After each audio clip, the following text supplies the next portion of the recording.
కంటి అద్దాల నుండి శాశ్వత విముక్తి పొందండి. లాసిక్ సర్జరీ 14,000 మాత్రమే. వివరాలకు సంప్రదించండి. 9 నెలల నిరీక్షణ తర్వాత భారత సంతతికి చెందిన వ్యోమగామి సునీత విలియమ్స్ సురక్షితంగా భూమి మీదకి తిరిగి వచ్చారు. ఇక సునీత వ్యోమగాములు బుచ్ విల్మోర్ మరో 2 వ్యక్తులతో కలిసి అంతర్జాతీయ అంతరిక్ష కేంద్రం నుండి స్పేస్ ఎక్స్ క్రూ డ్రాగన్ అంతరిక్ష నౌకలో బయలుదేరారు. బుధవారం తెల్లవారుజామున 3:27 ఫ్లోరిడా తీరంలో క్యాప్సూల్స్ విజయవంతంగా నీటిలో దిగింది. మొదట్లో భూమి వైపు గంటకు దాదాపు 27,000 కిలోమీటర్ల వేగంతో ప్రయాణించిన క్రూ డ్రాగన్ క్యాప్సూల్ క్రమంగా దాని వేగాన్ని తగ్గించింది. గంటకు 186 కిలోమీటర్ల వేగంగా చేరుకున్న తర్వాత 4 పారాచూట్లు మోహరించబడ్డాయి. క్యాప్సూల్ సురక్షితంగా సముద్రంలో పడిపోయే ముందు అవరోహణను మరింత నెమ్మదింపజేసింది. పడవలతో అప్పటికే సిద్ధంగా ఉన్న నాసా సిబ్బంది వారికి ఒడ్డుకు తరలించారు. ఆ తర్వాత వ్యోమగాములను క్యాప్సూల్ నుండి బయటకు తీసి వైద్య పరీక్షల కోసం హ్యూస్టన్లోని జాన్సన్ స్పేస్ సెంటర్కు తరలించారు. అవి భూమి గురుత్వాకర్షణ శక్తికి పూర్తిగా సర్దుబాటు అయ్యే వరకు నిపుణుల పర్యవేక్షణలో ఉంటాయి.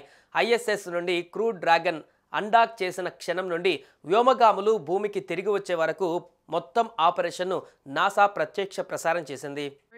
Dragon Freedom being lifted out of the water and onto our recovery vessel Megan.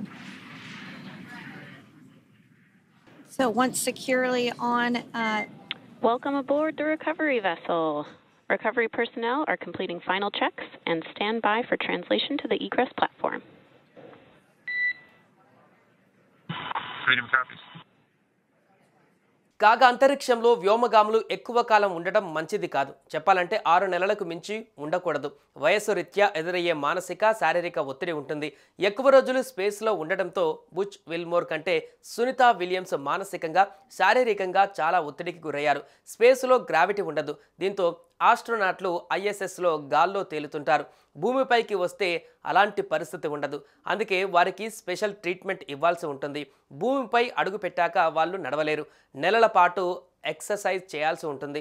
వారు సొంతంగా నడిచేంత వరకు డాక్టర్ల పర్యవేక్షణలో ఉంటారు. కండరాల క్షీణత, ఎముకల సాంద్రత తగ్గుతుంది. తల తిరగడం వంటి సమస్యలతో ఇబ్బంది పడవచ్చు. స్పేస్లో ఉన్నప్పుడు బాడీలోని లిక్విడ్స్ పైకి కదులుతాయి. దీనివల్ల రక్త ప్రసరణలో మార్పులు వస్తాయి. లో బీపీ, ఎముకల కదలికలలో నొప్పి ఉండవచ్చు. కంటి చూపుతో పాటు గుండె సంబంధిత సమస్యలు ఎదురవుతాయి.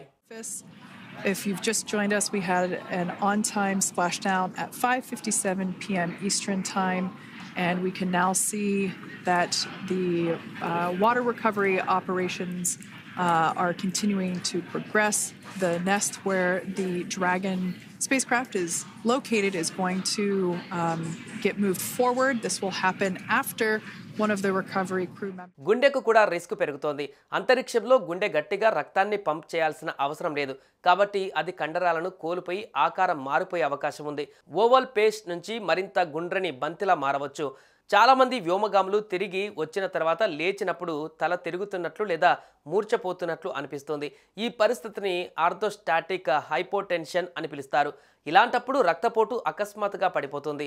వారి హృదయాలు మళ్ళీ గురుత్వాకర్షణకు అలవాటు పడడానికి సమయం పడుతుంది. అయితే ఇప్పుడు సునీతతో పాటు ఇతర వ్యోమగాములు భూమి వాతావరణానికి అలవాటు పడే ప్రక్రియను ప్రారంభిస్తారు. భూమి గురుత్వాకర్షణ శక్తికి వాళ్ళ శరీరాన్ని పూర్తిగా అలవాటు చేయడానికి టైం పడుతుంది. దీనికోసం వాళ్ళు ట్రైనింగ్ తీసుకోవాలి.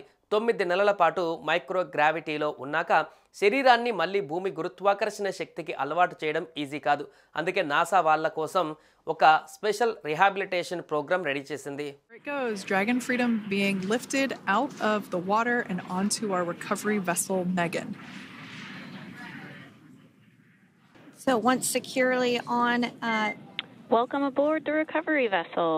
Recovery personnel are completing final checks and stand by for translation to the egress platform. Freedom copies. Suman టీవీలో మీ పర్సనల్ అండ్ బిజినెస్ ప్రమోషన్స్ కోసం కింది నెంబర్కి కాంటాక్ట్ చేయండి.